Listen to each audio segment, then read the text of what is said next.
There is a silent killer in your leadership, and it doesn't show up as burnout. It doesn't show up as team drama or missed goals. It shows up as a strength. That's why it is very important for you to hear this very carefully. It is a strength which has been overused, which has been under-examined. And the truth is, most high-achieving leaders don't fail because they lack talent or skill. They fail because their greatest strengths now become their biggest liability. They fail because whatever has got them here is the same thing which is stopping from taking them to the next level. But let me show you what do I mean by that. Because if you're feeling stuck, exhausted, or like you have hit a ceiling, it might not be about working harder at all. It might also be about what you're already doing that you need to stop doing. It might be your strengths that are holding you back.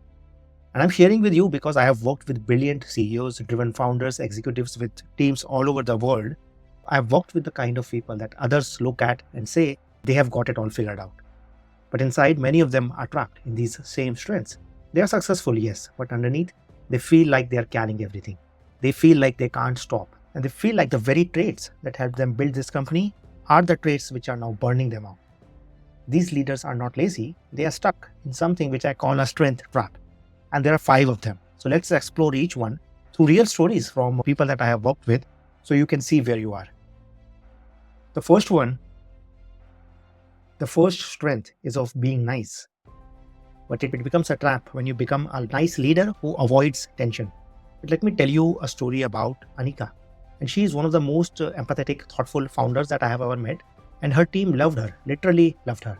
Now I'm obviously changing the names of anybody in this that you hear in this video. But behind that love, that admiration from her team, there was a cost. People came to her for almost every approval instead of making decisions on her own. And she would feel good about that admiration. And important feedback wasn't being shared with her because she didn't want to hurt feelings. And people were already compensating for how she will react if they tell her the real truth. And when a team member was underperforming, she also let it slide, right? Because she was a nice person. She cared about his people. Sometimes for weeks, sometimes for months, giving people second chances, third chances, because she didn't want to come across as harsh and she didn't want to hurt feelings. And Anika built her company on kindness. Kindness was her strength, and it worked until it didn't. Now the same strength has become avoidance. And here is the shift that she had to make, but she was not making. She had to shift from being liked to being respected for making the right call, being respected for being a strong leader, from avoiding conflict to having clear and courageous conversations, even if those conversations are not pretty or not the ones which she likes to have the most. And she started by giving one piece of tough feedback that she had been sitting on for 3 months. What happened immediately after that? Nothing fell apart. The person actually appreciated her for giving them the correct feedback. They stepped up and slowly, and more importantly, Anika found her voice, not just as a friend, not just as a founder, but also as a leader.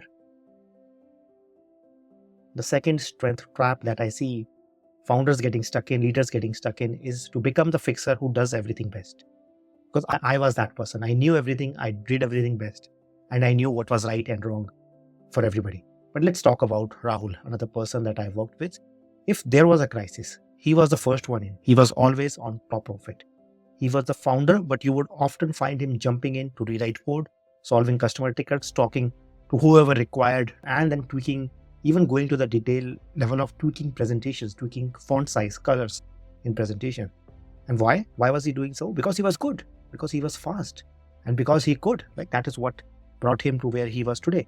And he believed deep down that nobody else can basically do it like he could, because he was the founder. He knew everything about the business. So he believed deep down that nobody else can do it as good as he could. But every time he jumped in, there was a cost which he didn't see. His team stepped back instead of stepping in. Every time he fixed something, his team started to stop taking ownership. They started to rely on him more and more. And he didn't realize that he was not building a team. He was only building dependency. And that can only take you so far.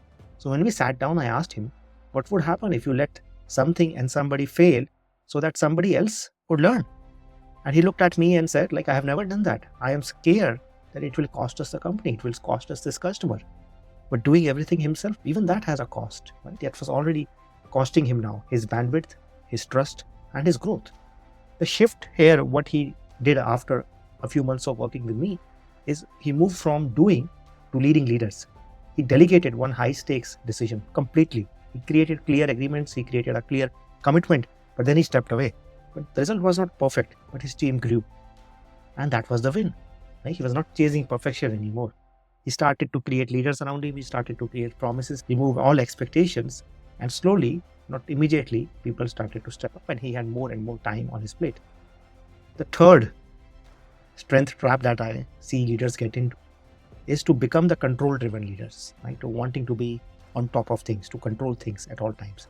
And again, none of these strengths are wrong or bad, right? These are called strengths for a reason. These are very important skills. If people who do not have these skills or strengths, they suffer, right? So there's nothing bad with that. We're just becoming aware of what got you here won't get you there. So now take an example of Julia. I was working with her last year. She was a highly analytical SaaS company CEO. And her dashboards, like normally I ask founders to show me in their dashboards. Her dashboards were pristine the first time that I met her. She could quote CAC, LTV, MRR, retention, NPS in her sleep. Like she would talk numbers. Every conversation that we had started with data and ended with her rechecking somebody else's work or her system so that the data is accurate. And she told me, I just need to be in the loop. I need to understand how every part connects. Nothing wrong with that, right? And I said, this was quite challenging for her to hear. At that moment, I said, maybe you just need to let go of your obsession with control. She paused. It was not easy to hear, but it was what she needed to hear at that point of time. You know, she had hired some really smart people. She was paying them top salaries, but then she was micromanaging all of them.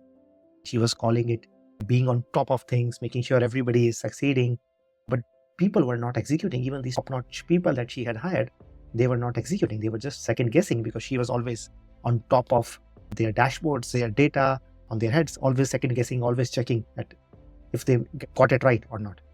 And she believed that she was being responsible, but she was actually being and becoming the bottleneck of her company. And the shift that she required to take in that moment was from needing to control to trusting execution, to trusting his people that she has hired. And I asked her to identify one area she could completely hand over. It was scary for her, but one area without touching, without editing, without any checking. And she chose product marketing. Then she picked her best leader in that domain. And then she told this person, I trust you to own this and I will not interfere. And then she comes back and tells me this was the most difficult sentence to speak because her body was speaking loudly that you have to interfere, that something will go wrong. And 6 weeks later, that leader delivered a better outcome than what she would have delivered on her own, that she imagined when she handed over that whole responsibility to this person. And for the first time, she realized what her company could do without her being in every decision. Like, because now the company is not dependent on her skills or her knowledge or her data. And people are free to shine, to do even beyond that. And she had all the time and all the energy still left to do other things.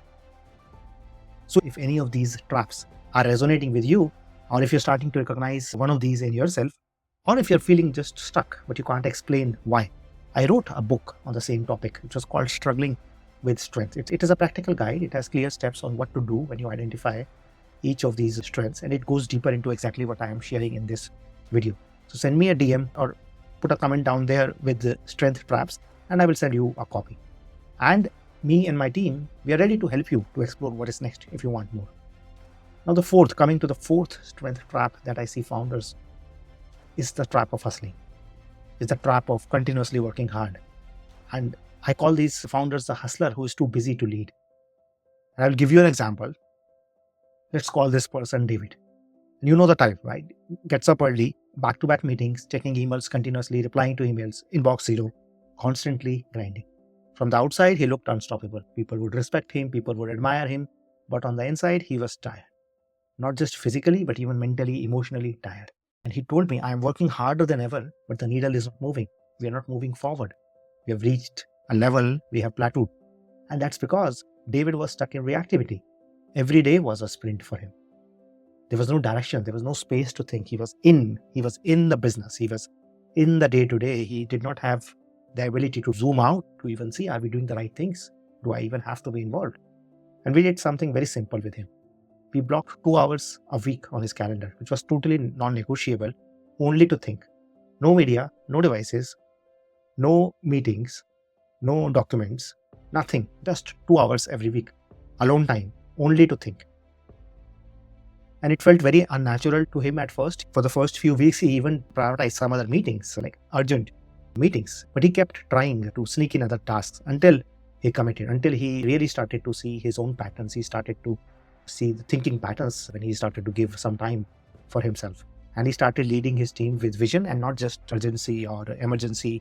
And that is when progress finally started to compound.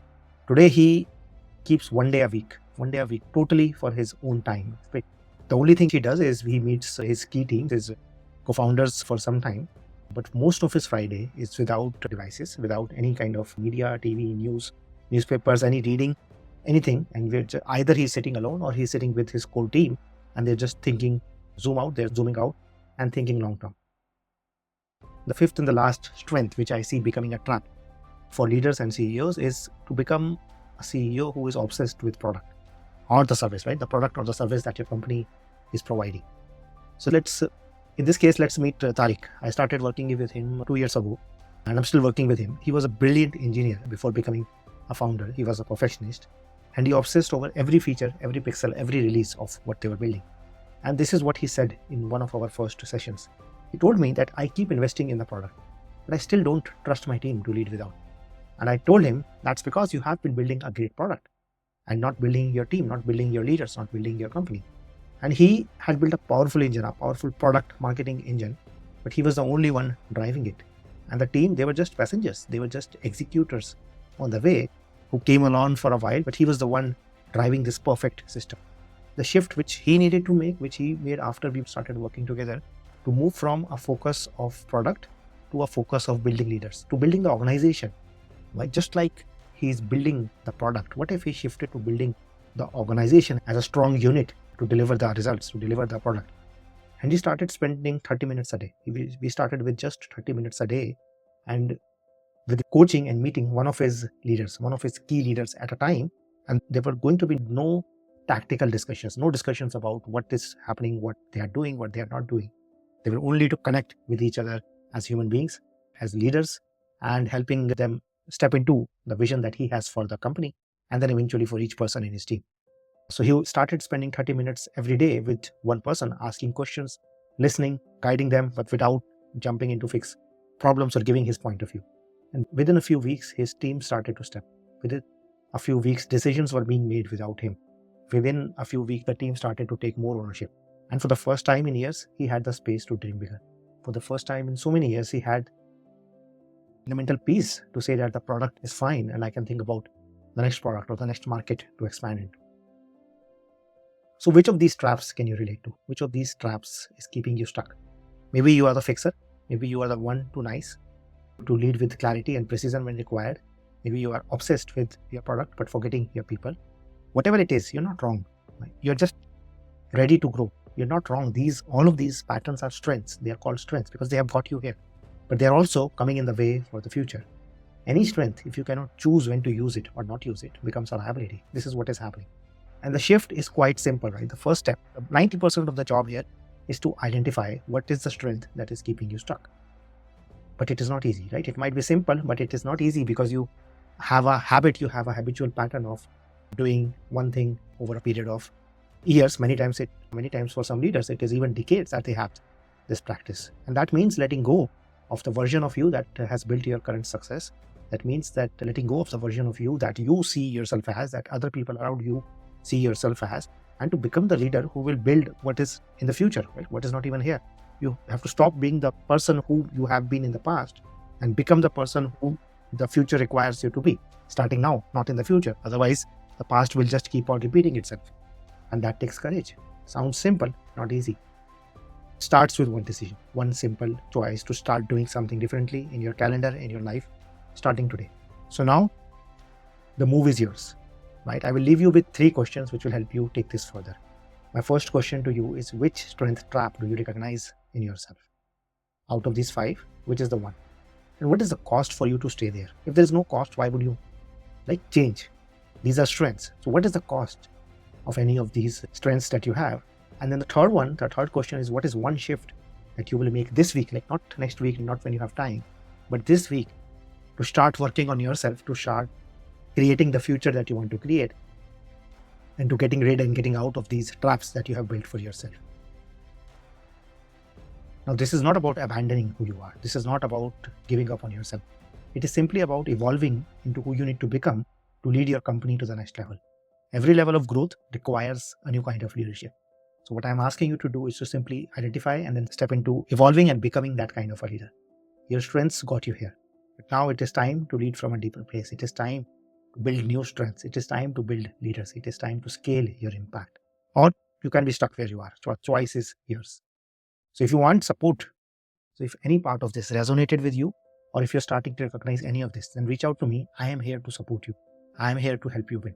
I will walk with you. I will challenge you. I'm not here to sugarcoat and bullshit you, but I am here to be upfront, direct.